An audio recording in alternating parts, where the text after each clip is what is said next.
Сәлем достар, бүгін сіздерге сарымсақты нанның рецептісін көрсетемін. Міндетті түрде видеоны соңына дейін қарап, каналға тіркеліп кетіңіздер. Бізге қажет нан, сыр, сары май, сарымсақ, қара бұрыш және де аскөктер.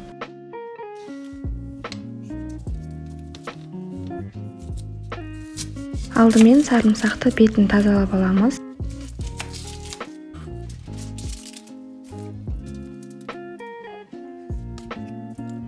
Қара бұрыш, тұз, паприка,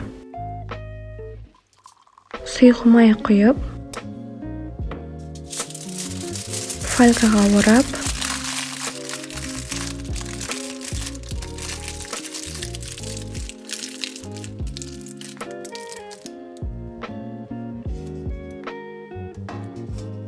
духовкада 20 минутқа 220 градусқа қойып пісіріп аламыз.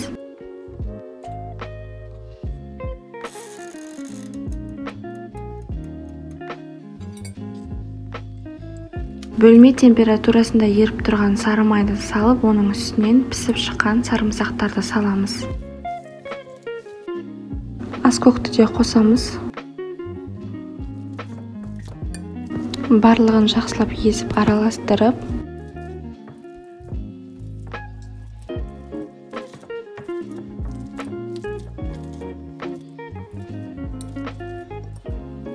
нанның бетіне жағып шығамыз. Мен қара нан қолдандым, багет қолдансаңыздар да болады.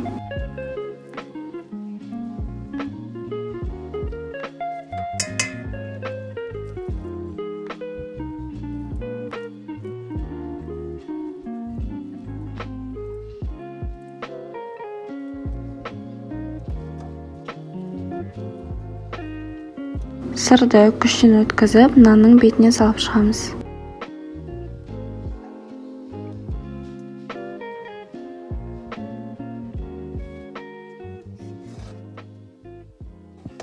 Духовкада 220 градуста 10 минуттай ұстаймыз.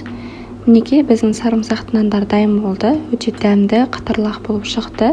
Сіздер де міндетті түрде жасап көріңіздер. Ас болсын. Видеоны соңына дейін қарағандарыңызға рахмет.